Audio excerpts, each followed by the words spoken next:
with wonderful people all over this country. She is a beautiful Guyana will become the next Dubai, and we, the citizens of Guyana, are super excited to benefit from our homeland the same way the citizens of Dubai benefit from theirs. This is what life is like for citizens from the Emirate of Dubai. Guyana will become the next Dubai.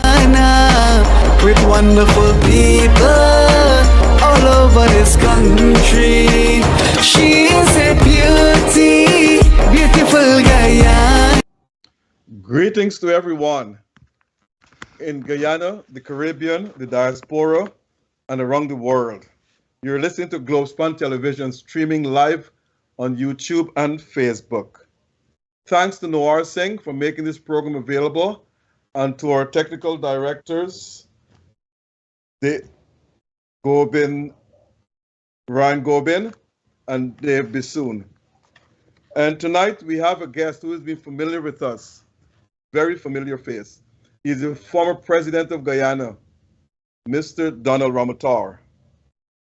Mr. Ramotar, welcome to the program. Thanks, and hello to all your viewers. Thank you. Let me begin by asking you the question. What have you been doing of late? I've been doing many of the things that I wanted to do a long time and never had the time to do. Reading up on some of our history, hopefully to find some areas that I can probably make a contribution to some of the problems that have plagued us for more than half a century. Okay. Okay. Now, a number of requests I got for this question. People want to know this, and I don't know why they want to know. They're saying, they asked me to ask you, I don't know if you know it though, how long someone has to be president in order to get a presidential pension? I think it's once you have been sworn in as president and you serve for some time, I think that entitles you to it. Once you serve. But for how long though? That's what they want to know. For how long? 6 months? A year? 3 months? I don't know if there's any I don't think there is, but and if there is, I'm not familiar with it, that how long you have to serve before you get that. But I think once you've been president, that you're entitled to it, you know. And they also want to know, when you're no longer president, are you still entitled to duty-free allowances and cars and so forth? It's a question people ask me to ask you. I don't know why. Yes, that you are still entitled to those things. I think it follows. Of course, I'm talking here in a more qualified way. I mean, I'm not. But I think this is following a pattern that generally happens internationally in probably most, if not all, countries where you have a presidential system. Okay. President Ramotar, we are back to square one with Venezuela, with the border threats they've been issuing of late because of the oil blocks that were being auctioned off and so forth. Now, Maduro's even threatened to use force and also to call a referendum. What are your take on the threats issued by President Maduro? The situation, I don't think we're back to square one. I think the process has advanced very far away from what it was. Let's say from 2014. This process really started from 2014. That was my last full year as president of Guyana. And if you go back to my United Nations address in September of 2014, you would have noticed there I mentioned the fact that that we can't go on like this, where we can't settle our differences. And I was speaking, I kind of generalized it to say that many countries that got border problems find it difficult to settle it between themselves, largely because of public opinion and political politicians don't want to look at if they are, even if they know that they're wrong, they don't want it to appear like that. And therefore, I was arguing that there got to be a mechanism that can resolve this, because in more than 90%, in fact, I can't recall any case where two countries got border problems and they settled it by themselves. They might be, but I can't recall any of them. And that is when, in 2014, that then Foreign Minister Carden Rodriguez, I asked her to go and speak to the Secretary General to say that the process that we're going is getting nowhere, and that we suggest that we go to the court.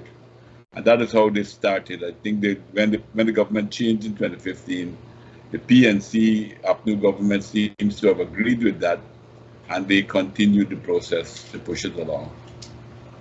Have you ever met, when you were president, I think it was Chavez there, or he had died already? I can't recall. Maduro. Chavez was there, but he was sick. He died when I was president, and Maduro became. In fact, I went to Venezuela to the swearing of President Maduro. So you met him personally. You all, yeah. Did you all exchange anything on the border dispute? We didn't speak about the border dispute at the time. You imagine that he had just come to government at that time. I went, and then when he came to Guyana, he came to Guyana too. Yeah, I know. While I was president, and we didn't. In fact, when he came here, the opposition tried to embarrass him because his opposition tried to embarrass him because while he was here, they made some provocation at our borders in Cuyuni area and so forth.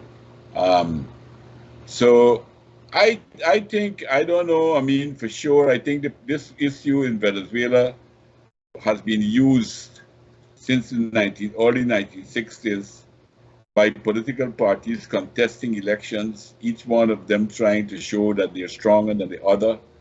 And that has gotten into the psyche of the Venezuelan people. And that has held Venezuelan politicians at ransom in a way. Because I know on 3 occasions when President Chavez was active, on 3 occasions, one when he came to Guyana, he himself said that the border issue was an artificial issue created by the Americans, and he didn't recognize it as a major issue, and he said then that we should not fight about it, and so on and so forth.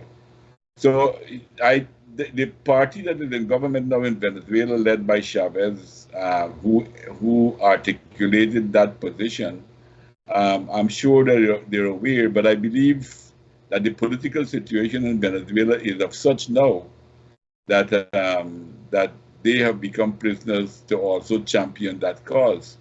But it's not so straightforward. I mean, I know a lot of people would want to be to try to attack Maduro and so forth, but Maduro, to my mind, is the less of the evils in the Venezuelan society as far as the border issue is concerned. The opposition in Venezuela is far more aggressive on the border issue than the Maduro government.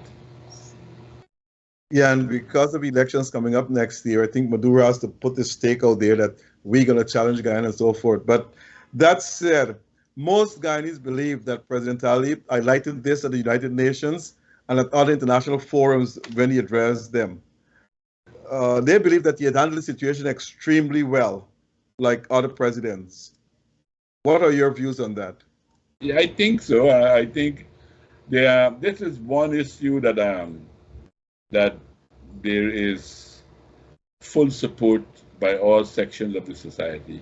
But we know that the 1899 award was a final award. It was respected for decades until the beginning of the 1960s, when Venezuela raised this this issue, and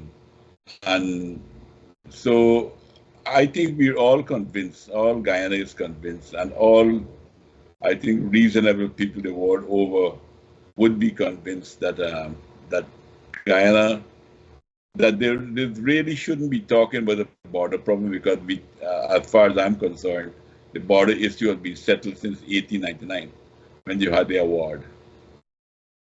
But Venezuelan presidents after presidents believe that that's not true. Anyway, my next question is, what is your... That is not totally true. Venezuela recognized that from 1899 until 1961, 62. But we had Venezuela the raised 1966 that Geneva issue. Agreement. Eh? The 1966 Geneva Agreement, it resurrected itself back. That was also a manipulation from outside. You gotta understand what was taking place in Guyana at the time when those things happened. That the PNC had just come to government with the assistance of the CIA in America. They were worried whether the PPP will get back into the government in 1968, and they engineered that to hold as a sword of Damocles over our heads. In fact, in the 1968 elections, the PNC had printed T-shirts that if the PPP win elections, Venezuela will invade. Because so to say that Venezuela has always opposed that is not true. They recognize the border as fixed from 1899 right on, and for more than 6 decades. They never raised the issue and never raised a challenge, and they consider the matter as being solved. Now, President Ali and Guyana, who have the support of a number of countries and organizations. Our neighbors in CARICOM and the Organization of American States have supported us wholeheartedly. The Commonwealth of Nations, the United States, and South America's most powerful powerhouse, Brazil, military and political power and economic powers, Brazil, have also supported us. Do you think Maduro, in all his preachings and all his pronouncements, said he's going to call a referendum? Do you think he will use force against Guyana? Well, he himself, let's take what he himself has said. He himself has repeatedly said that this matter must not go to force. And he himself, at one time, went to the United Nations Secretary General talking about the need for this matter to be settled peacefully. I believe that this matter in the court could be a way of helping those in Venezuela who recognize that that this border issue is unjust. The demand of Venezuela is totally unjust, and Guyana is under total right on this issue. And this could probably help them, because the award of the court will take out the responsibility from them among their people. The people wouldn't see them as the ones who were responsible. The most important thing is for them to accept the ruling of the court. Do you think they will? But that I can't say. I think they should accept it. But judging from the strength of the public opinion in Venezuela, it would be interesting to see what happens. And if they don't, where do we go from here? But the important thing that we will be standing on the moral high ground. We will be standing on the right side of the issue. We will be so I think that's the most important issue, that we are on the right side of the issue. We are not wrong. We have not seized Venezuelan territory. The border was demarcated in 1899. Venezuela respected it for more than 6 decades. It was not an issue. It became an artificial issue from the 1960s, and now it has taken a life of its own. But I think, hopefully, when this is finally settled, then we can talk the whole story of the Venezuelan issue. But at the moment, I think that Guyana is on the right side of history. Now, my final question on this issue here. I know the United Nations offered the good offices. Uh, it did not work for 20 years. I know now Maduro is calling for bilateral agreements. I think President Ali rejected that. And I think he has the right to do it. Go He's ahead. right to do it. The matter is in court now. It's just, I mean, as if you have a matter in court in any country, it's because you didn't find your bilateral relations didn't bring about any reconciliation or any resolution to the matter. That's why you went in the way you went in 1966, and that has proven to be a failure now. So you're going another way now to solve this issue. I agree with you on that one, and I agree with President Ali on that one. Now let's turn to Guyana. President Ali, since he was sworn in, has crafted the One Guyana initiative. Some said it was there before and so forth, but I am not sure.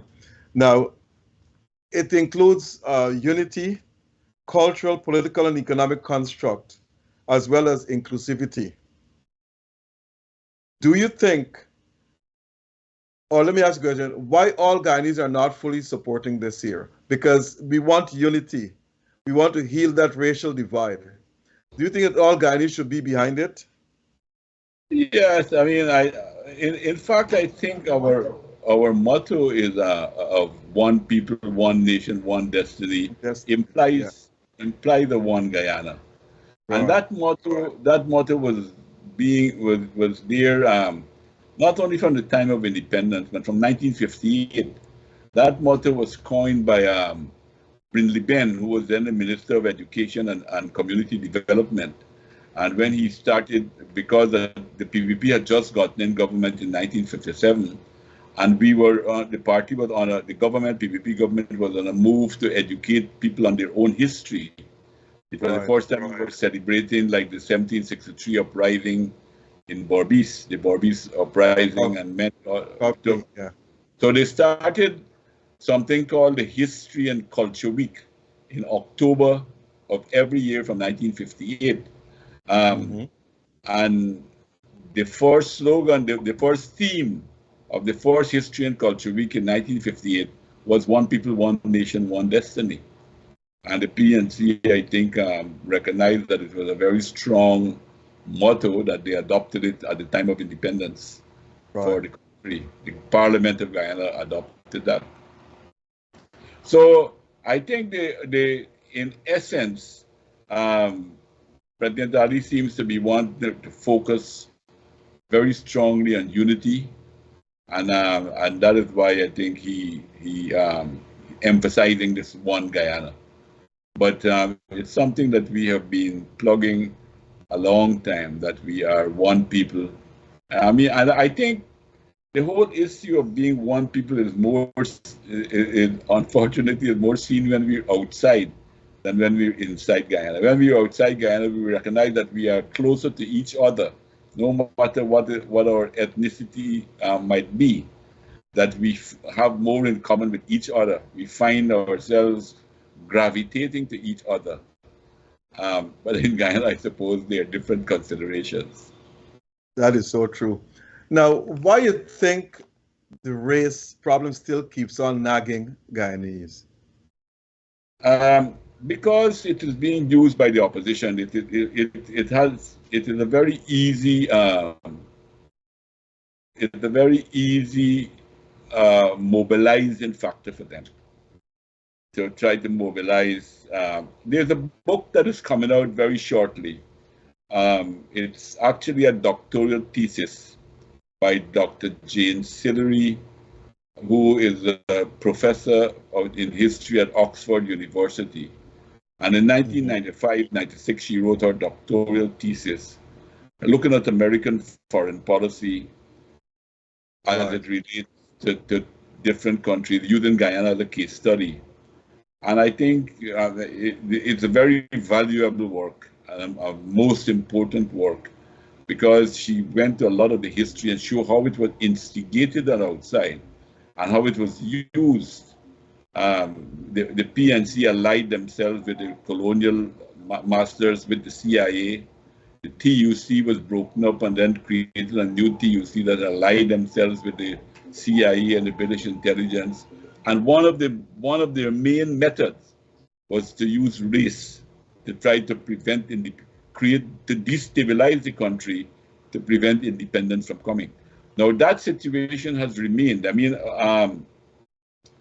even Eric Williams was against the PR system that was introduced in Guyana in 1964.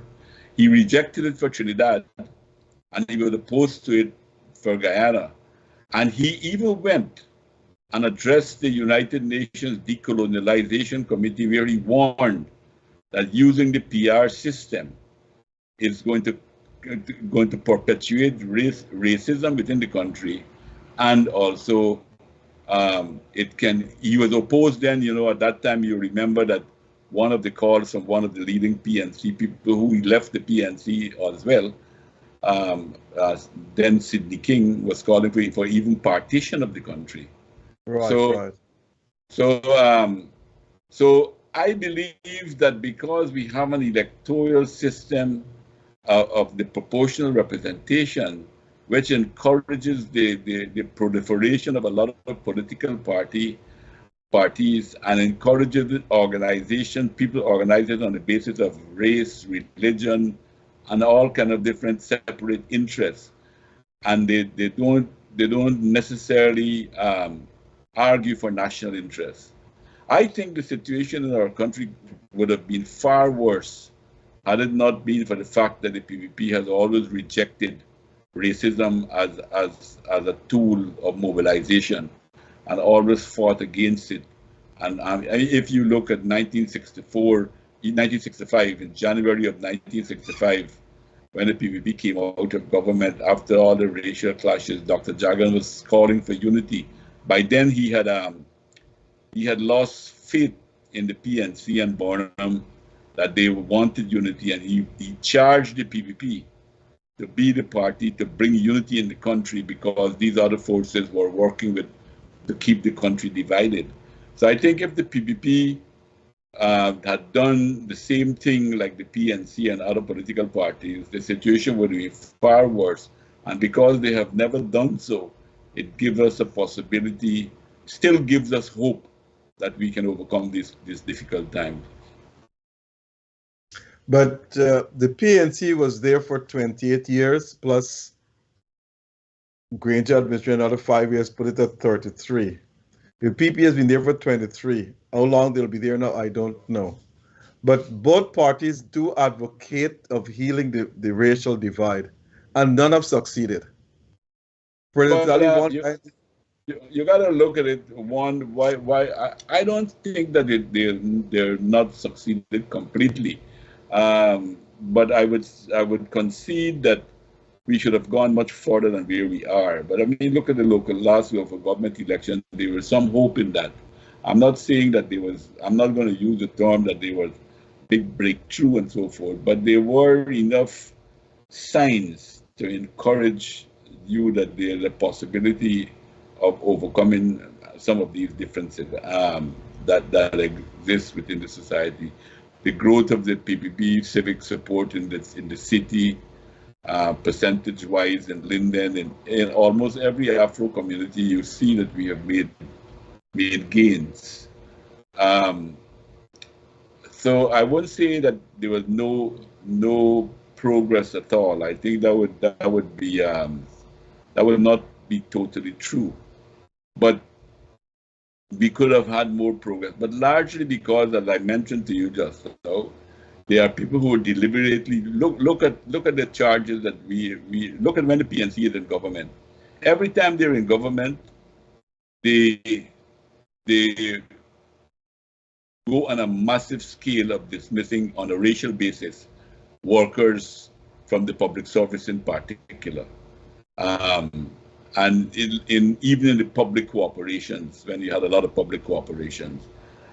In Gaisuko, the management was at one stage, it was like an apartheid situation, where in the 70s, late 70s, in early 80s, where the top management was totally Afro-Guyanese, and the cane cutters and workers lower level in the factory were Indo-Guyanese. So it was it's a practice of the PNC on the one hand, and the PPP has been fighting and resisting this all the time, but coming up against opposition that mobilizes it. So the progress was necessarily a slower one. But Afro-Guyanese and the PNC believe that the PP has done the same thing, dismiss a lot of black public servants as well. We were just talking at the beginning of our program about Venezuela-Guyana situation. Right. And how this unjust issue has penetrated the minds of the ordinary Venezuelan people. So I would say that the PNC has succeeded in a pretty large way in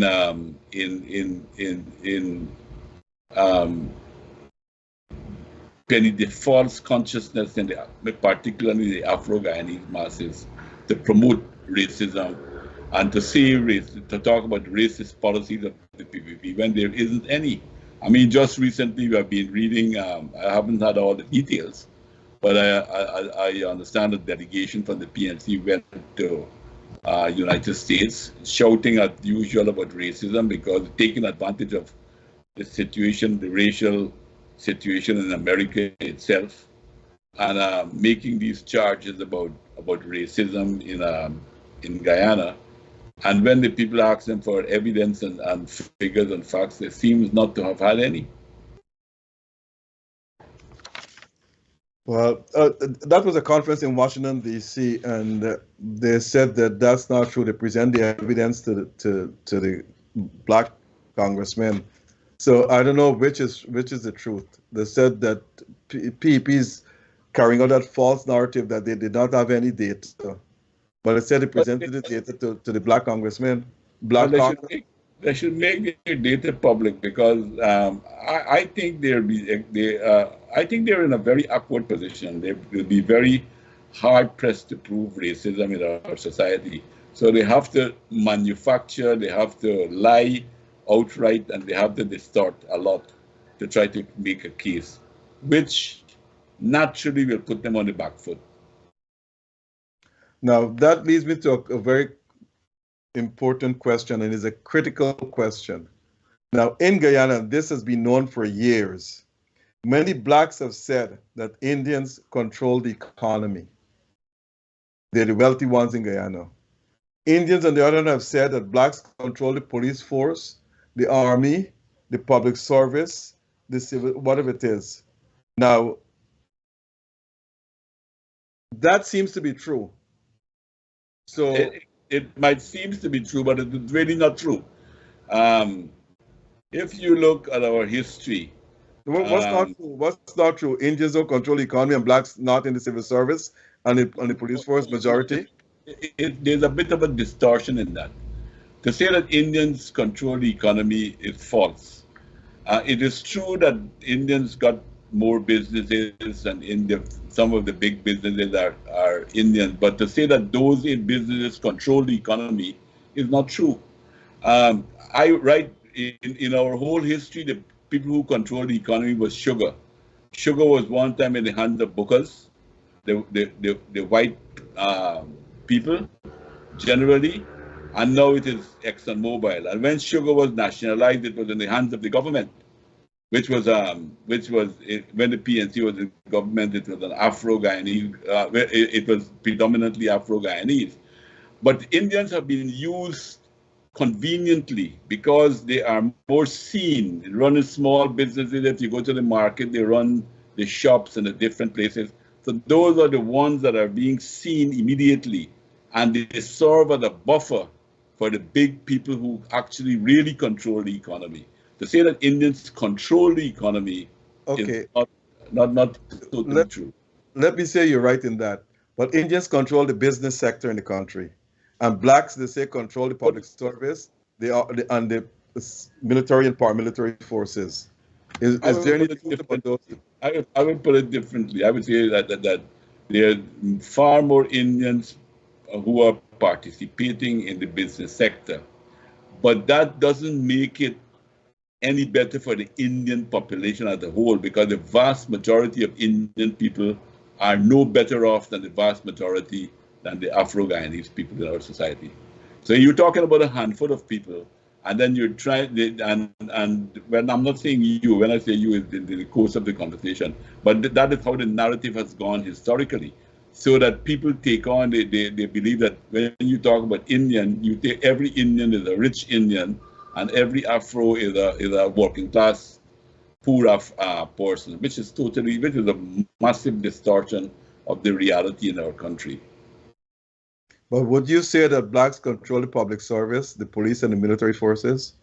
They are the most, they are right now, They are the most dominant force in both. Yeah, but to say control. Well, let me remove the word control. It's a hard sell, but they are the predominant people in the public service. Okay. They are predominant in the public service. And how do we square that off? How do we get blacks to invest more into businesses and become more pro-business, and more Indians to become part of the public service or be greater role in public service and the military and the paramilitary forces?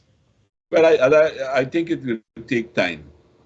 It will take time because of how our society developed historically. When slavery was abolished in Guyana, many of the farmers, people from the estates, Afro on the estate, left the estates, went into the villages and moved into the urban area. Right. And they were the ones that were employed with jobs. And when indentureship was abolished in the country, Indians had no place to go because all the jobs within the public service was already taken up, filled, and so forth. And so they went to the farms. And that drove them into agriculture, a small business operation, and they grew from there.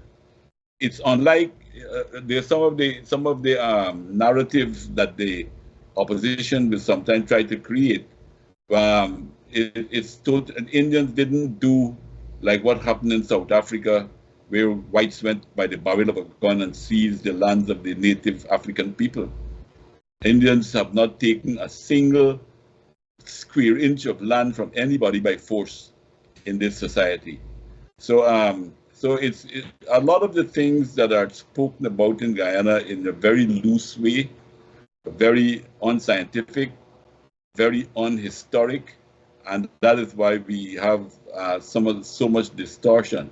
And that is why I hope this book that this lady Sillery has written will help to cast a lot of new perspective on many of the situation in Guyana. President Ramotar, I have a question here, and it's very important. The Amerindian, last week we had 2 Amerindian advocates in our program. One, a youth advocate, Rihanna Thomas, and Ms. Casimiro, women advocate. Both of them said that they're not given access to the land because the government believed that the land got a lot of minerals and everything else. And the government want to extract all the minerals, and then when everything is finished, then they will give them access to the land. What do you have to say to that? I would say that they're not being straightforward with you. They are misrepresenting things. The laws that Guyana passed to protect and defend Amerindian people is more advanced than probably anywhere in the world where you have indigenous people, more advanced than what is happening in the United States, in Canada, and many other places. Guyana, in no country in the world, anybody got rights to the subsoil, those meaning minerals and so forth in the land. Even in other countries where they give lands, let's say lands to community like the Amerindian community or native community in different places, they don't have rights to the what is there in the subsoil in those countries. Guyana gives them, our laws give them a possibility of them having some rights, having more rights than probably anybody else in the world. to the subsoil section. So that is a distortion of the fact. But you know what is happening? A lot of these people, one of the things that I've noticed in the world, not only in Guyana, but in the world, there's a deliberate attempt to create what is called non-governmental organizations, which are used as political tools to try to attack governments and to weaken governments and to create this destabilization and so forth. And the APA in Guyana, the Amerindian People's Organization, is one such organization. They're financed heavily by outside. I know for a fact that in, let's say, 2021, 2022, they received more than $100 million to do what nobody knows. That is why some countries are now passing laws that they must declare where they're getting their funds from and so forth, because a lot of these people are also being manipulated. It happened in Ukraine, where they created NGOs and created color revolution. It happened in many other places. NGOs are being used to do these type of things. So I would say that that you got to take some of those. What is very clear, what is really needed, is facts, not to come people just making slogans and all of that. They must bring the facts, and I'm telling you now that the law, no country, you point to me in the United States, in Australia, in Canada, where any native people got the rights to the subsoil. But in Guyana, they have. And even if they have to give permission for a certain level of mining in our society. And when they give permission, they are entitled to a percentage of what is mined there as well. So I think I think when these people are being interviewed, the persons who interview them must have some knowledge of the real situation on the ground. And if you look in Guyana, Amerindians have only progressed when the PPP is in government. Either the PPP or the PPP Civic is in government at any time. I grew up in Montreal, Canada, but I don't know accurately what you just said, but the Amerindians have got complete control. They have got complete control of the reservations now. They don't have rights to the subsoil. What is in the if there's mineral in those soil, they don't have any rights. In Guyana, they have some rights. In their reservations, they have complete control. The government now got to go back and pay them some fee now if they want to do any exploration in their areas in Canada. Anyway, that's beside the point. I mean, you and I are also engaging in some level of speculation. You should check the laws. No, I know this for a fact. This is not a speculation on my part. I know this for a fact. Well, I know that this is the law with the parliament when we passed the law in Guyana. That law was passed in the course of the debate, when that law was being passed, it was piloted by Cardin Rodriguez Burkett in the parliament. Some of these issues were pointed out very clearly. But I know Prime Minister Pierre Trudeau, I think it was in 87 or 88, passed that law in parliament because they had to run pipes through the Amerindian communities, and the Amerindians rejected, and the pipes could not. They had to reroute the pipes and go somewhere else. Anyway, that's beside the point. Now let's turn to Guyana now and cost of living. As you know, cost of living has risen extremely high, and I'm hearing some people saying it's all over the world. That is true, but let's deal with the Guyana context. Now, my question to you is not to tell you anything about cost of living. What some people advocate for higher wages, but economists are saying if we give more wages, the cost of living will tend to skyrocket it higher. Some people are saying they should be giving out more cash grants or something. Now, the people, a lot of people can't cope with the cost of living, even though I was told that there are not no poor Guyanese in Guyana, which someone told me that. What do you think? How can we overcome this cost of living extravaganza that is going on in Guyana? Because I was there myself, and I see things that the cost X amount was like 6 months ago when I was there, almost quadrupled now. And I'm saying, I can't afford to buy these things, and I'm from the States. So Mhm.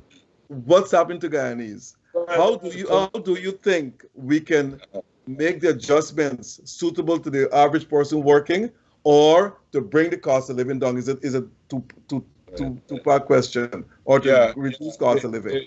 there's first one of the issues, one of the problems that affect our cost of living here is the fact that we are importing a lot of inflation because we import a lot of food stuff, we import a lot of goods. That's the whole Caribbean. That's one of the reasons we argue within the Caribbean that we got to be more self-sufficient in many things, like in food. We got to use our land Let me resources. stop you. Are we importing a lot of food stuff? Like what? Yeah, many you. I don't know if you when you come to Ghana, if you go in the supermarkets, there's Yes. no different, but there's no different in our supermarket these days from what you will walk into North America, probably at the exception of the size. And you're right in that, because to my surprise, I went into Uh, courts and I saw okra from Singapore. How yeah, okra from Singapore arrived in Guyana? but that is craziness, and I saw that too. And we import ice cream and we all kind of thing. But a lot of the inflation that we have, a lot of the price rises that we have, are imported. We are importing other people's inflation. That's one. The second thing I think that we have, the theory of inflation in economics is that sometimes too much money chasing too few goods, which tells us therefore that we got to produce much more goods. We have to produce things that at bigger scales. That while I think small farming and so forth is important for sustainability and what have you, I think we got to think about agriculture, doing agriculture in a bigger scale, so that we can have more supply of the goods, and that will help to kind of take up the other money. But I know that I think what is commendable though is the fact that the government has been doing all that they can using fiscal and measures and so forth to deal with the cost of living, like removing one of the biggest drivers sometime of price rises is the movement of the price of fuel. Energy affects almost everything. And in that regard, the government has been removing taxes on fuel. The GPL don't pay a cent tax for every pint of fuel that they burn to generate electricity. Um, and then also on basic food stuff, government has been taking off VAT, zero rating items of VAT, and other taxes that might be attracted on them. So there's effort to try to to to deal with it, but maybe they're not sufficient, or maybe the problem is so acute internationally that it is the measures. Maybe we have to think about new methods, new measures to use to deal with this issue. So you're saying we should make more investments in agriculture? Yes, and I think that's a good that makes sense in any country because it creates food security for you and everything else. I mean, why should we be importing some of these things that you're talking about? I believe that maybe we should ban these things, or if you don't want to ban it because you have you have free trade you want to talk about and so forth, at least that we should use like other countries use. We should use more non tariff measures. Many of our goods, when we go out, let's say, look, our honey in Trinidad couldn't get in there because they're using other methods to keep us out, or other issues. Sometimes we can't get into some other market, using health measures, keeping it on the wharf until they perish, and all of that. So I think that we should think about um, other measures that we can use to protect our agriculture and hope, but not to protect it forever, but to give it time to strengthen itself and to produce in more mass scale. We are importing okra, as I said, and a number of other greens, coconut water, and everything else. But if you go to the market square, Linden, Georgetown, both markets, Borden, Stabroek, New Amsterdam, okras are washed there. So why why would courts and these companies or these import okra? I know we have a free trade. Maybe we can ban it from coming. But if the okras are coming there and they're not being sold, then they will not import them. Or Yeah. unless ours are being sold at far more expensive prices. Well, I think that's seasonal too, because right now we're going through a El Nino period where I think it's going to have an impact on agriculture. The heat is so much. Even speaking to you now, um, uh, the place is very hot. The Guyana it's unusually hot I know.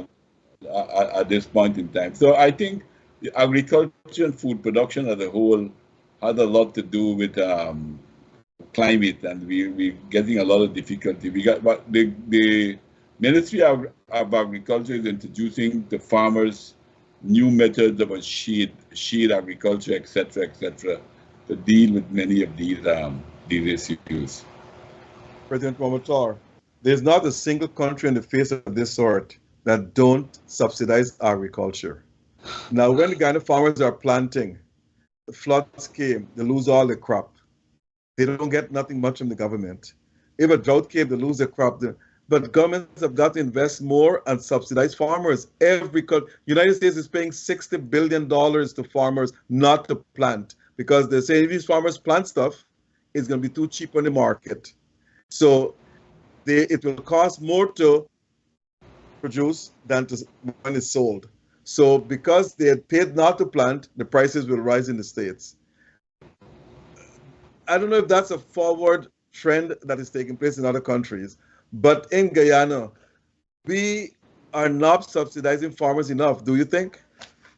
No, I agree that, and I don't totally agree with the total kind of subsidy that the blanket kind of subsidy that they do in the United States. Anyway, they do it for other reasons. Right, They I do know. it for different reasons and so forth. But I would say this, that that our farmers are, whenever they face natural disasters and so forth, they get help. Sometimes they get help that leads to other things. You yourself, you were telling me about some issues where some farmers didn't lose anything and they got money in the That Bobby's area. happens a lot. Yeah. That is why I am very personally, I am very careful with how you hand out money and issues.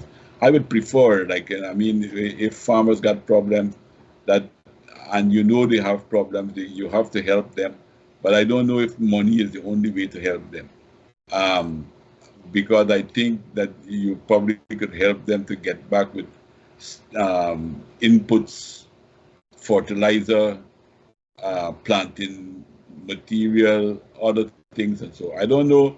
I believe money should only be given in extreme cases, and under very well controlled situation, and not allow people who are not entitled to get money to collect them, because that leads to another thing within your society. It breeds corruption. It breeds a different kind of mentality on the ground at a very low level, which to my mind is not something that is desirable at all. It does breed corruption because the last time when the farmers lost their rice crop, money was given to them, but the money varied. Some got 50,000, some got 300,000. People who were planting rice, some of them did not get money, but the landlord, the owner of that land, some of them even live in the United States, they went back and drawn because it's their names there. I'm saying all the government had to do, just go to the rice fields. You have Hack Brothers, you have Nan Prasad, and find out who planted rice with you last year. And those are people you know are rice farmers, and these guys know all the rice farmers. But the government did not do that. They give to various groups and regions to hand out money to people, and it went to friends and families and so forth. And I'm calling it as I see it. It happened up the quarantine, which I know. People lost a Well, lot okay, of rice, and they did not get a dime. but let us come back to what you were asking about, whether the government helps farmers. That was an effort to help farmers that went Right. wrong. So It didn't the right way. the That's my point I point. want to make to you is that government is not insensitive to the to the problems of the farmers. They do help. They do in many ways. They do help. They're even now moving towards diversifying, introducing new crops into the area, into the Borby Savannah, the intermediate Savannah areas. They're now going to plant soy and soya and corn and so on and so forth. So I think a lot is being done, and a lot of assistance is being given to farmers. But as I said, whenever money has to be given, if the situation is critical, I think the controls must be better and stronger to prevent. That's what I'm saying. All they have to do, go to the rice millers, and they will give you the names. Because I spoke to Hog Brothers. They said within 50 minutes you get all the people who plant rice. Not the ones that came from New York and collect money because they own the land. They rent it out, and those people who rent it, they did not get a dime from the rice. I agree with you. And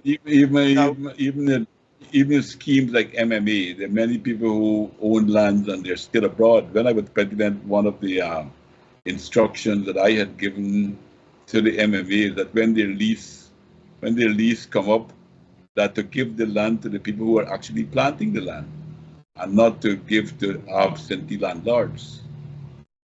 Now, the thing is, and some governments you can't tell, some people in government you can't tell them anything. This government, previous government, and so forth. I think all governments are set out to do good for the people. But you know where that good does be stymied? At the middle management level. When they hand something to a department or to a region or something, that's where the problems comes in. Because the government don't have no mechanism to go back and check to see if what they plan at the top is being carried out at the bottom. And this happened to your government, it happened to all governments, the PNC, the PP, all of them. And this is what public policy teaches you, that you do not, public servants can stymie, can stall, can cripple your projects.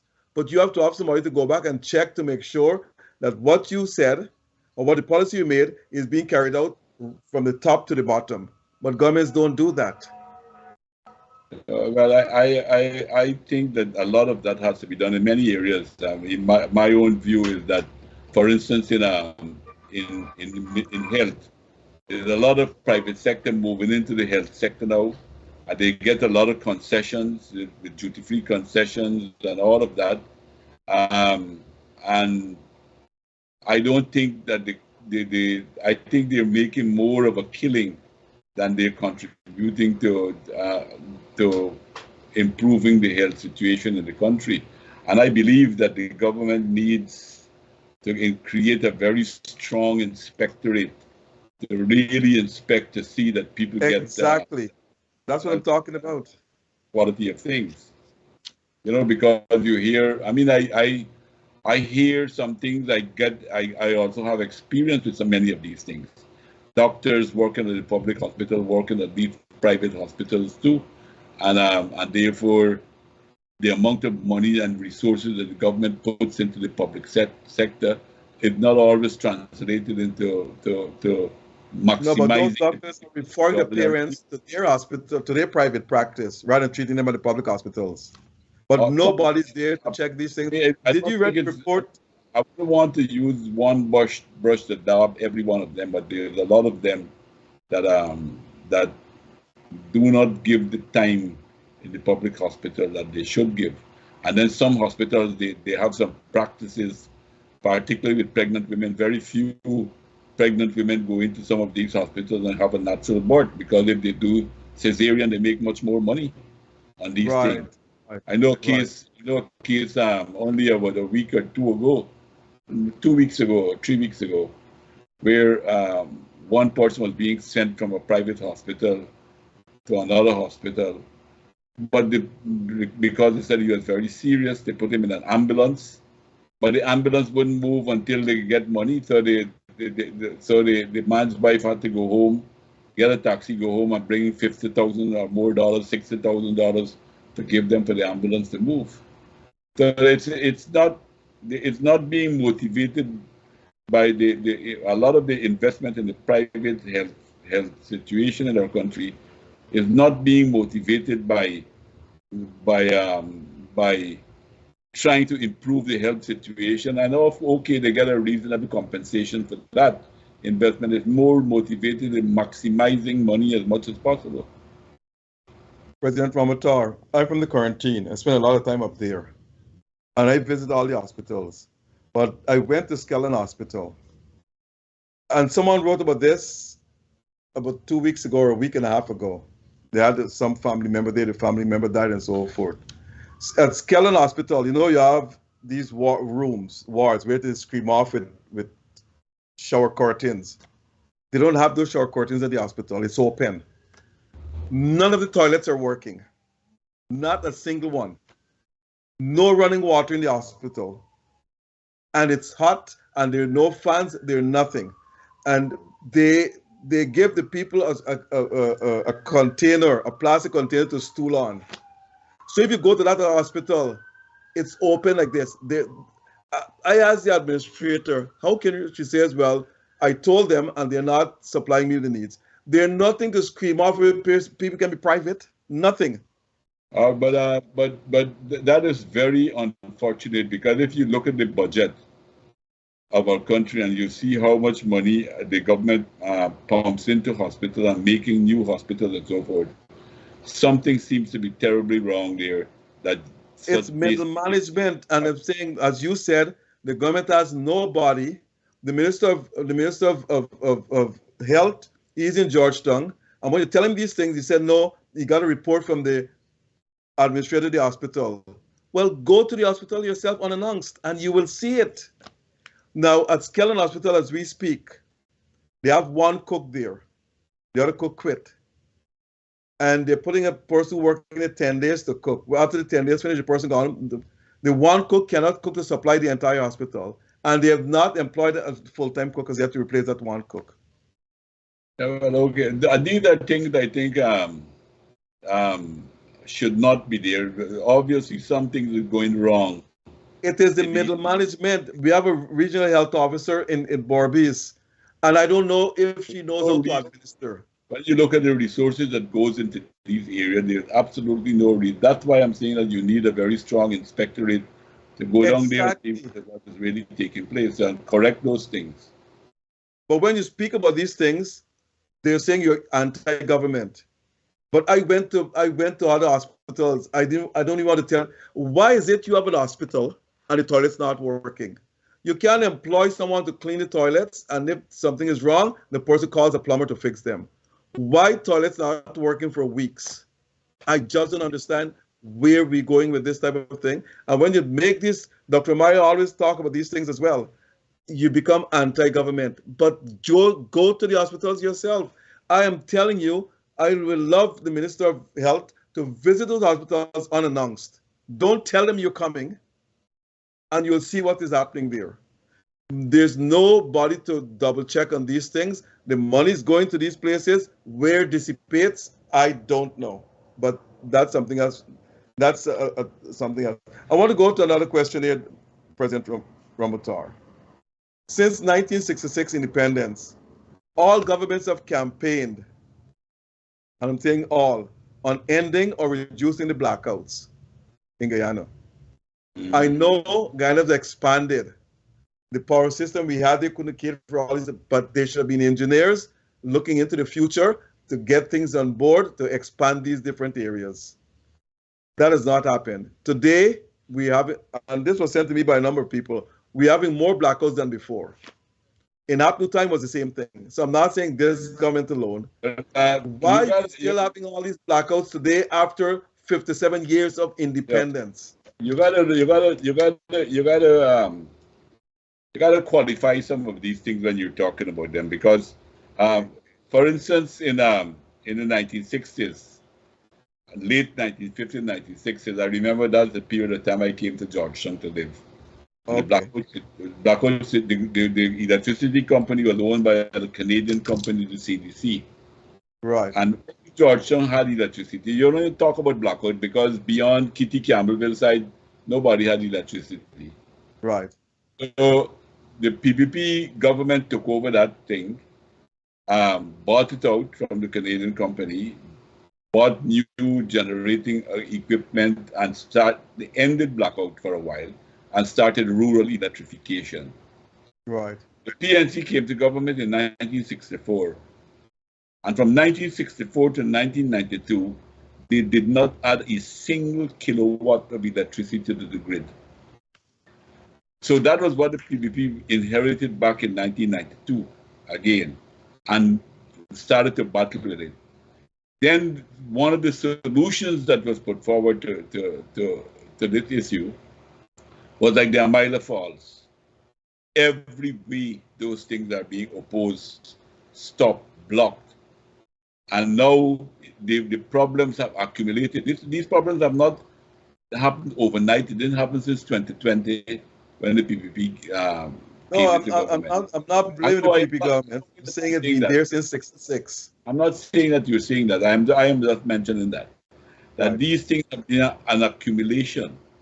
When in 2020 there was some level of buying new equipment to solve the generation aspect of the problem. But as you just mentioned, things are moving much faster, and we have now gone.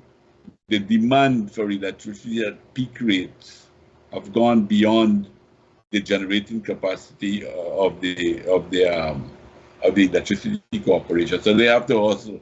I understand that they're bringing in new equipment, and by December they will be ahead of the game once again. But there's another aspect too. There's the aspect of the distribution system, which is creating a lot of problems.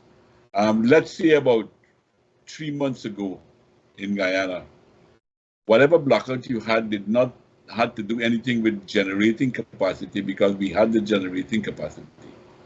It was more with the distribution falling out all the time. The government is continually trying to tackle that. I remember myself when I was president of the country, we were building a new line from Skeldon to go all the way down to Porica. And by the time they finished, I was so angry that they told me, after we've spent millions of dollars to buy this new line to connect from Skeldon all the way to Porica, that it was too small, that the economy was outgrowing it, and we need to have a bigger line. That is why we still have power losses on the line, because the lines are too small, lost by heat, by different type of things and so forth. So the problems are many, and I believe that I think that we are not very far in solving it. I am one of the people who support the gas to shore project, and because I think it will have a major impact on this inconvenience in the blackout. But more than that, it will be able to supply cheap electricity to help in encouraging more manufacturing and processing, create more employment within the society. That's on the one hand. I will also support the Amila Falls, because our economy is really growing at a rapid rate, and we have to constantly keep an eye to, as you said, to be ahead of the growing demand that exists within the society. We have oil and gas economy now, and oil and gas tends to push a country's development at a pretty fast rate, and therefore we have to look at these things to make sure that we're ahead of the curve. So it is very frustrating. It is very frustrating. I agree with you that when you have blackout, it's very inconvenient. It's inconvenient to a lot of people. But at the same time, we got to understand the reason for them, and hopefully we get them solved as fast as possible. All I can say, my simple solution, and I know it's not simple. You driving a car, if you drive slow, you'll get more miles to the gallon. If you drive fast, you get less miles to the gallon. So Guyana is moving at a fast rate. So people in authority to do stuff should be moving at a faster rate than the development process. Because if you drive fast, you put a tank full of gas in your car. You're supposed to go 300 miles. But you know, if you drive fast, you're going to go to about 250 miles and you're going to run out of gas. So you'll stop and fill up again. So, but in order to be ahead of the game, you'll always keep that gap, measuring your tank and make sure it has gas to take you where you have to go. I'm not saying it's a simple solution to that, but all I'm saying, the government should have the highly qualified, skilled people to give them estimates, future projections of how much we'll use, and we work to get that done. But It's there seems to 57 be a years, 57 years. I'm not in the center of things as I I know, used to be, but I know. but there from listening to the government pronouncement, there seems to be aware of that, because if you hear the president whenever he speaks, he will talk about the food security, energy security, I know. and things like that. So I think there's a consciousness of it, and that is why I think some of the measures that they're taking. But we live in a peculiar society. Whatever you do, people sometimes tend to criticize. This all to sure. I think it's a good project. It's a very good project. It's expensive, no doubt. It's expensive, but I think it will pay back for itself in a very, very short period of time, and it should be supported. If you to ask me, I will tell you flat out, I'll tell everybody this, and I'm making it announcement here. President Ali has a very good vision for Guyana, but that vision can only be achieved if there's some check and balance. You have to check. You give a department money, you give a department this, you have to check to make sure it's being used and used for the purpose, not people putting into different things. And if you don't have a check and balance system, then no matter what you do, you're not going to succeed. And you call it right. You have to have that person to make sure that we check on everything we do. You can't take money and send it to Region 6 and say, okay, do this. You are not going back to check the people to see if they're doing what you said to do with the money. They could be doing using money for other stuff. And this is where, and it's not only Guyana, it's happening to all governments. But the thing is, I just tell everyone, I don't make a comparison with the United States, with no third world or undeveloped country. Because the United States make a mistake with $10 billion, they have enough wealth to correct that. Guyana make a mistake with $10 million, they don't have enough wealth to correct that. Maybe they have it now with the oil money. So I don't make that comparison. But there are a lot of blunders made in the developed countries as well, not only on the developed countries. But you have to have that middle person to check to make sure that what your policies are is being carried out favorably across the board. Now, my other question to you is this, and this is a tricky question too. Opposition leader, Mr. Aubrey Norton, and his public knowledge, has refused to shake President Ali's hand on more than one occasion. And President Ali has refused a request from the United States ambassador for them to come together. He said, why should he? Why the onus is on him when he make every effort before to meet and greet the leader of the opposition, and he refuses. And that's true. That's there. But with the new threats from Venezuela, President Ali acted, and this is what was given, like a statesman, and briefed Mr. Norton on the new developments.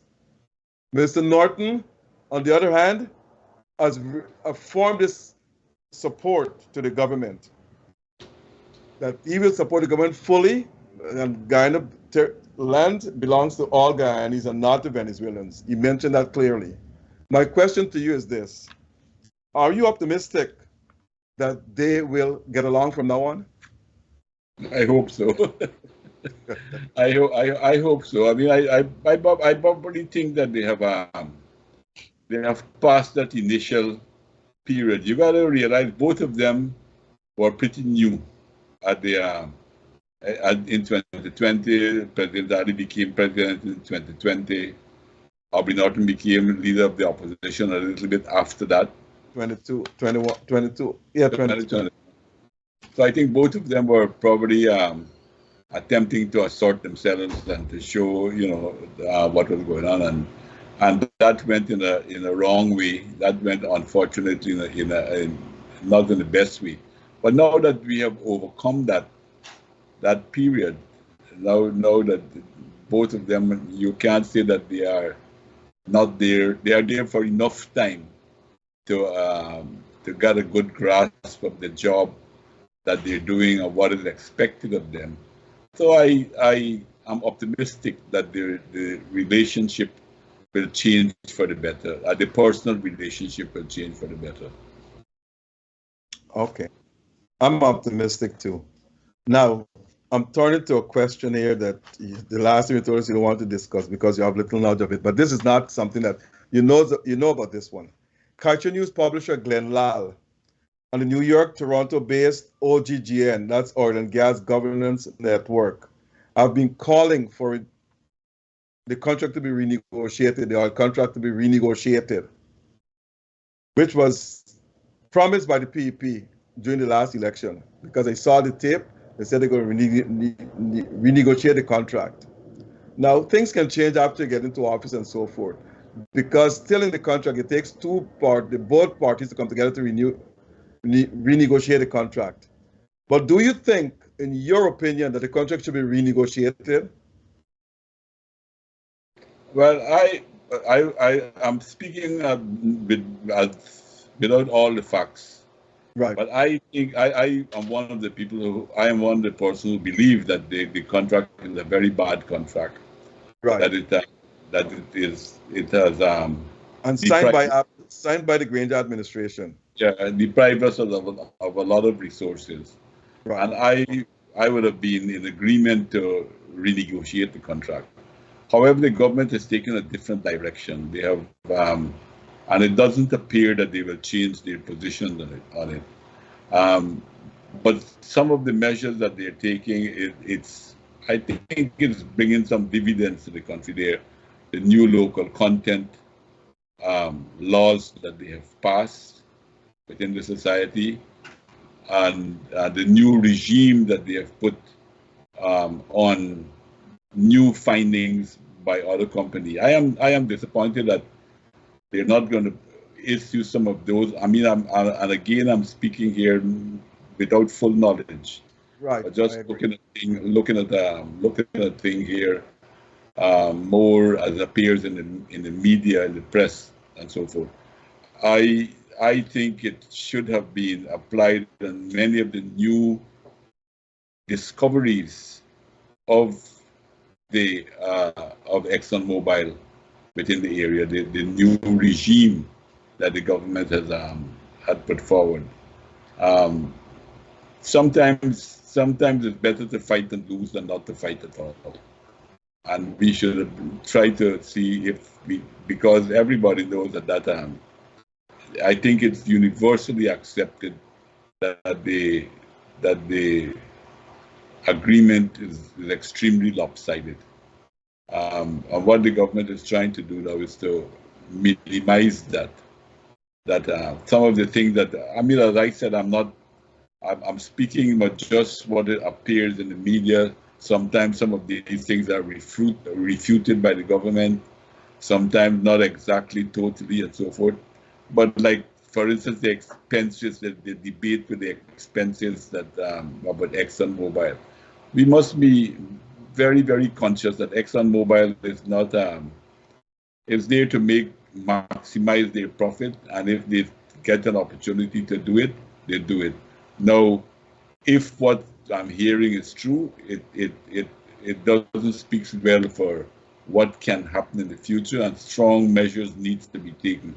How can a group of people at the Ministry of Natural Resources sit down with ExxonMobil and bring down the expenses that was questionable, are not being justified expensive, and nobody lost their job about with that. So we don't even know who did it, and all of that. So I think there's a lot of work left to be done to bring back things on a proper keel. I think that the intention of the government is there, but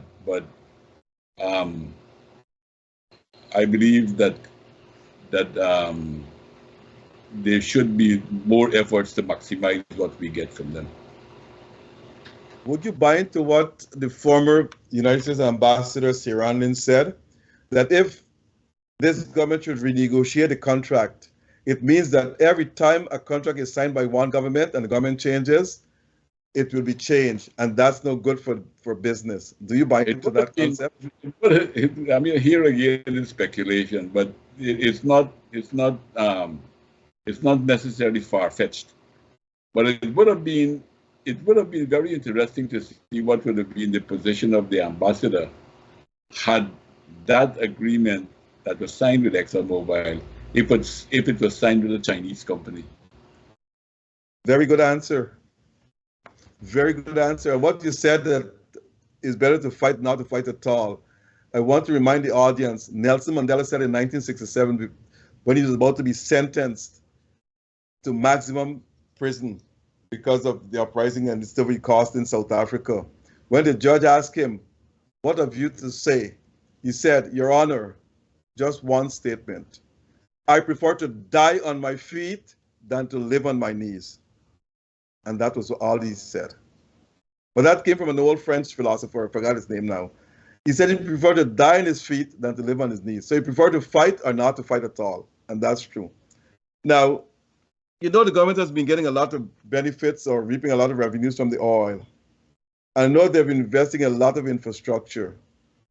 And some say it's not enough human development. And the people feel left out because they're not having nothing of the sort. Now, how do you think the revenue should be spent? In your view, you don't have to talk about the government. How, if you were the president, how would you have spent the revenue that you gained from ExxonMobil from the oil?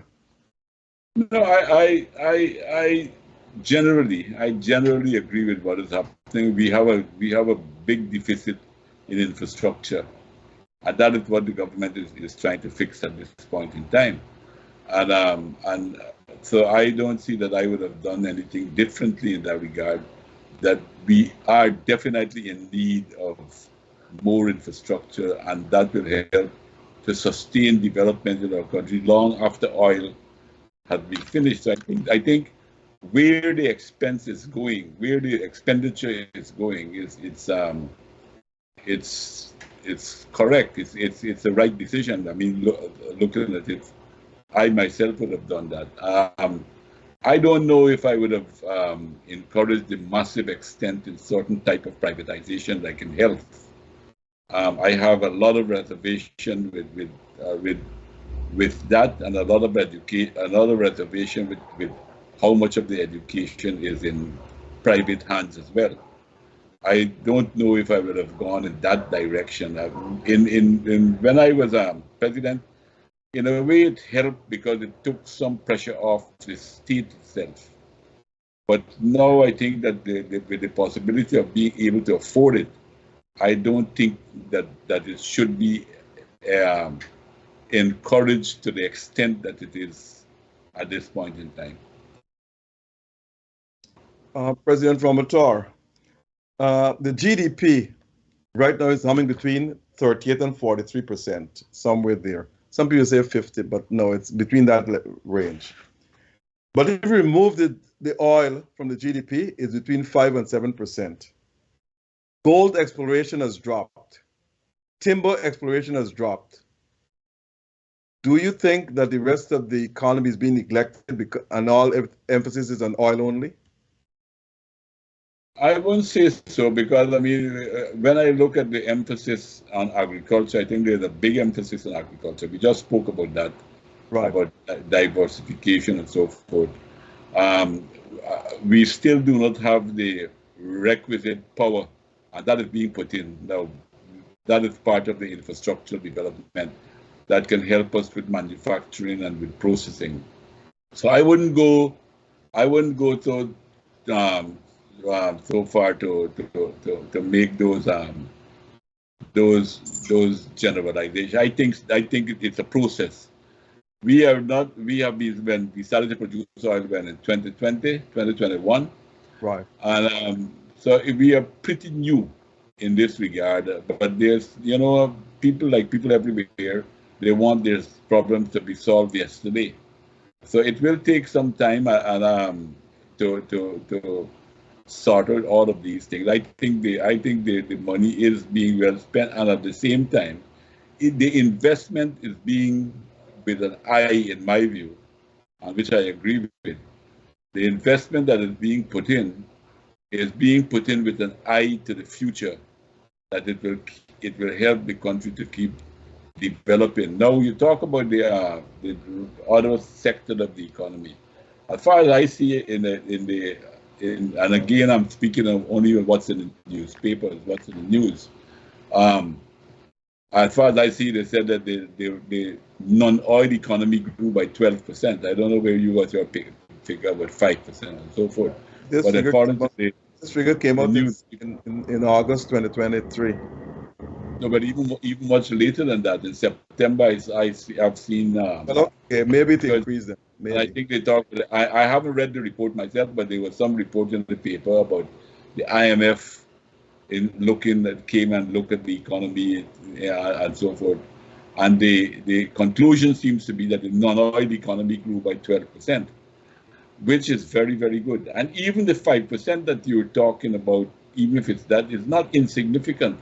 5% no, of it's good. It's between 5 and 7%, which is higher than all the Caribbean countries. Yeah, it's not insignificant. But as I said, there's always the danger, though.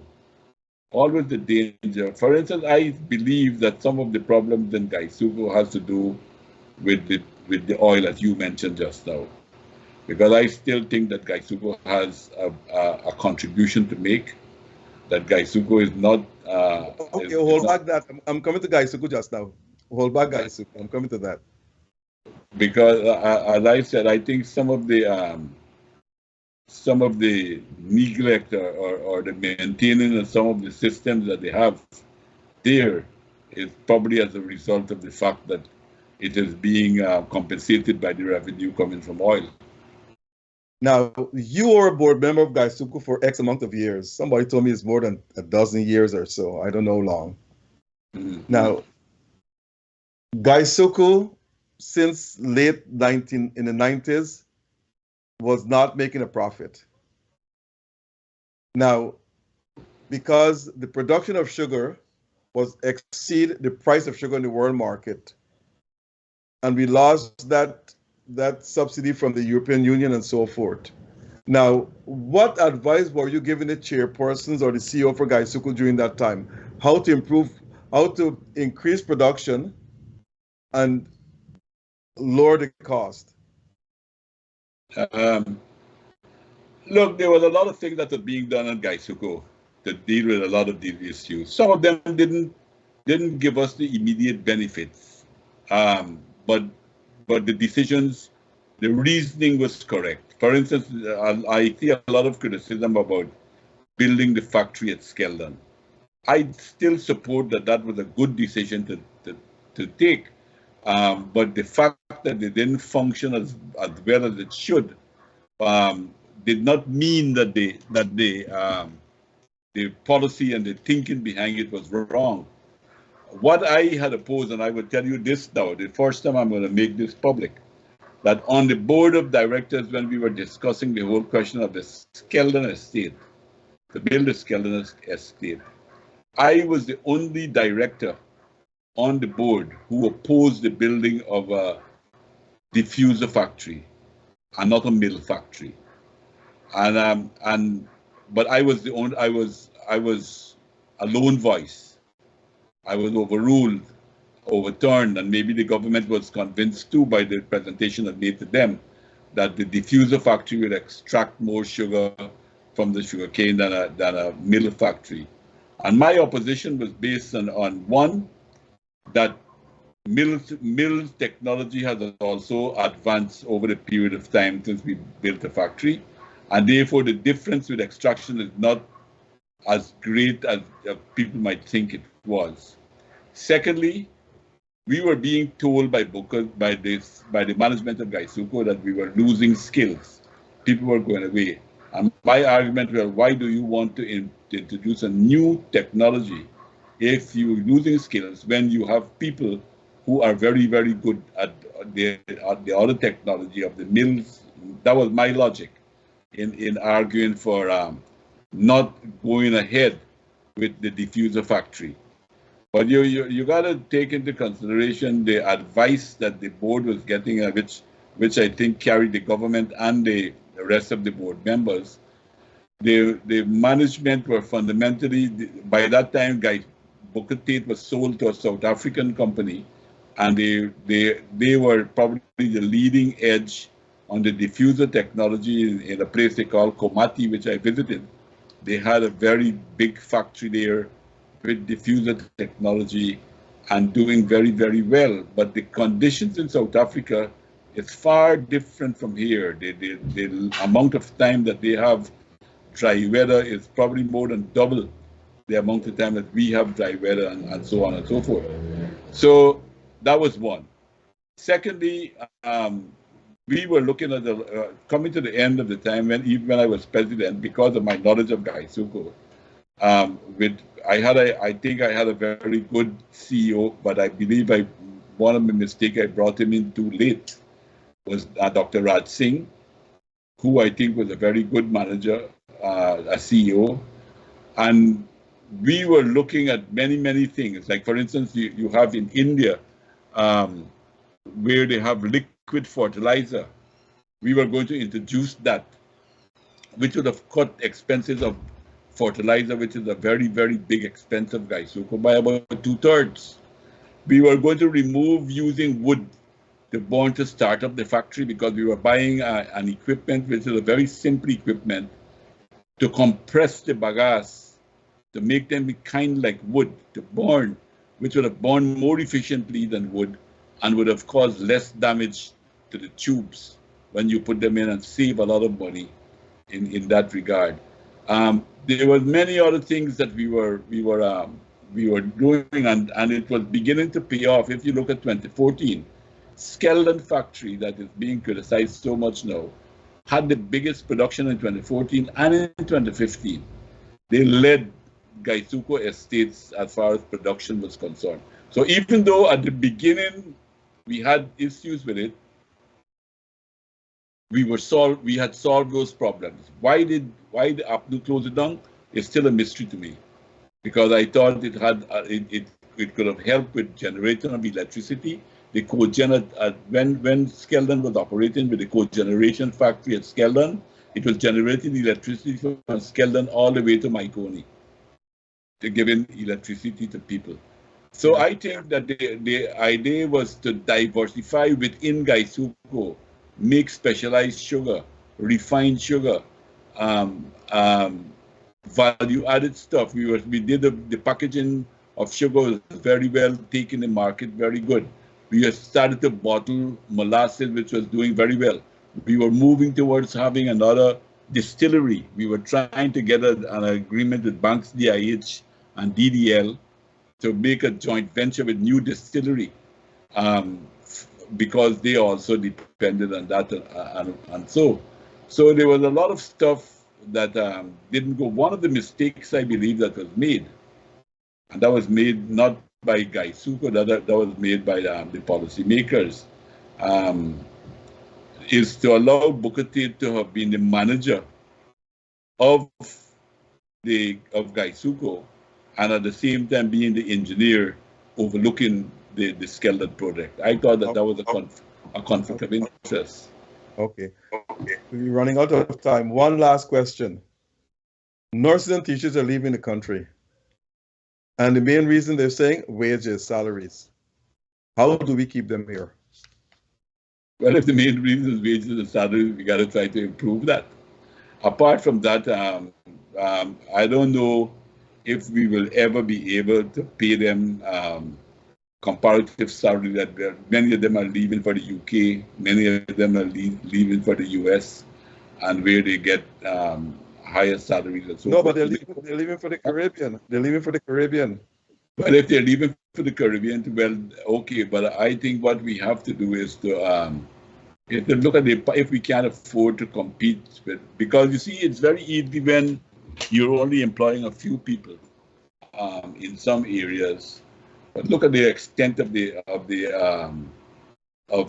health sector, how big it is, and now we're building more hospitals. So we are going to have more nurses, and the pressure on us is going to be anytime you raise a 1% how much would that cost and so forth.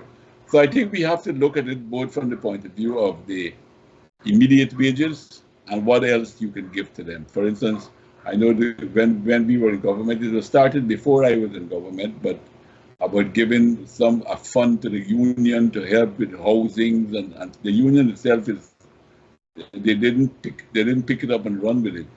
But I think they didn't manage it. I don't know if they didn't have the capacity to manage the funds that we were giving them, so that they would build how, looking at solving the housing problem for teachers. We could look at solving some of the other issues that teachers have that are not necessarily wage. But when you total those up, both the wage benefits and the non-wage benefits, I think it I agree on that. But I don't want you to answer this. My take on this though, St. Lucia, Antigua, and those countries depend on tourism. We have all the natural resources. How can they pay nurses far more and teachers more than us? I don't understand. But I haven't done any research on that as to why. But that's another topic for another time. My final question to you. Yeah, because one of the reasons they have a much smaller sector than we have, that they don't have the same amount of people that we have to pay. Well, Jamaica has a larger population and Trinidad, and they're paying more too, and they depend on tourism as well. And they lose. I think probably Jamaica probably lose more nurses than we do. No. Jamaica is not. I checked that.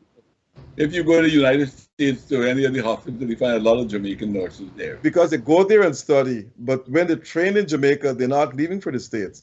And Jamaicans are homogeneous people. If they live in the States, they try to come back home to live. My final question to you is this. President Ali has been in office for 3 years. 3 years, a month, or whatever we call it.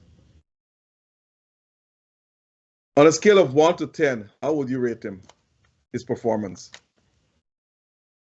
I think he's doing a good job. I mean, I'm not very good at these skills of and so forth, but I think he's doing a good job. I think he's doing a good job. No, it's true. He's doing a very good job. He's very lovable. He intermingles with the crowds well. He has a charisma that he draws people to him, I think, and very fortunate to know that. He goes any and everywhere. Meet Afro-Guyanese, Indo-Guyanese, everybody he meets and greets. I don't think he has that. I don't think that's a special characteristic, but I think that is something that resides in the PPP from the time of Chetty Jagan. It has come right down to EFL Ali. Well, some presidents did not practice what President Ali is doing, though, because I'll tell you this. You were in Queens. You see how many blacks were there? When other PP leaders come to Queens, you got 4, 5, 6 blacks. Well, that he was had partly 43. because he had 43. That was partly because I used to go in Brooklyn too. Every time I went to the United States, I had meetings. You went to Brooklyn once. No, man. Every single time I visited the United States, 2012, 2013, 2014, I had a meeting at Woodbine. Woodbine? In Brooklyn. Well, I only know of once. Okay, Big hall. Maybe correct. Okay, but what I'm saying to you, when hall. other leaders come to Queens, they don't go to Brooklyn, and you'll find 4, 5, 6 blacks will show up. I mean that this is This is President Ali maybe had a lot of demand. If you notice, he spoke at the United Nations. The next day he spoke at Queens, and the same night he left to come back home. So right. I don't. His time factor I don't think is a question that he didn't want to go to Queens. It's probably his schedule was No. He said when he comes back. He used to go at Brooklyn. In fact, I was with him on one occasion when he went into Brooklyn. No, he said. Cherry Jagan. You're right. Cherry Jagan went into Brooklyn when he was president as well. So I don't think it's correct to say. In fact, one of the things that struck me when I was at public meeting in Brooklyn was how misinformed many Guyanese were about what was taking place in Guyana. By the No. question you were asking me, it President was Ali, very striking. President Ali, he said time was against him this time. He had to come back indeed. And plus, they had cricket Friday, so he had to come back the Friday morning. But he said when he comes back, he'll go to Queens, go to Brooklyn. But the point I'm trying to make, when all the leaders come there into Queens, they get 4, 5, 6 blacks. I checked the numbers of blacks there. He had 43. And that was a large contingent of blacks that came to visit him in Queens. I checked. These are things I do. I checked the numbers in Queens. And they came from Brooklyn, they came from all over to meet him there. But I've never seen that, because in Queens, it's always a predominant Indo-Guyanese crowd. 5, 6, 10 blacks are there. But he had 43, which I think was fantastic for him. Anyway, we come to the end of the program. Any closing statement? No, just wanted to wish your viewers very, very well, and hope that they like the program. And I must tell you, you did extremely well. You're somebody I would like to have on this program every Monday night if it can happen. But the thing is, we are fair and balanced at work, despite what people are hearing out there. If you ask APNU people, they'll tell you we are PEP, so we supporting PEP. If you ask some of the PEP, they'll tell you we're supporting APNU. We are fair and balanced. We invite everybody to come. Those who don't want to come, we can't force them. So that's all I have to say. And I'll also say 2 other things. I would like to see the retirement age increase from 55 to 62, because we're losing some of our best people at age 55 to go overseas and to do what. And also, we'd like to see the starting salary for public servants, civil servants, teachers, nurses, be at least about $150,000 to $200,000. With that, we'll be able to keep them in the country. And you might have more inflation too. Might have what? Might have what? You might have more inflation than you were complaining about just now. Yeah, well, there's another way of, I don't want to go through it, but there's another way of controlling inflation with increased salaries. But that's a different topic as well. But yeah. President Ramotar, thank you very much for coming, and I really appreciate your company. We talk as if we are grounded together, and I did not know nothing about you until you became president. Well, I read about you before, so with General Secretary Party and all that other stuff. But this is our first meeting. Did I ever meet you personally? I don't think so. Yeah, man, we met before. Yeah. You met before? Okay. So thank you very much for coming. You're straightforward, you're very honest, and you call it as you see it. And that's what I like about the program. That's what we want to hear from people. Say what's on your mind. Don't be scared, because we are Fair and Balanced Network. Thank you very much, President Ramotar. Thanks. Good night. Good night. Have a good rest of the evening. Thank you.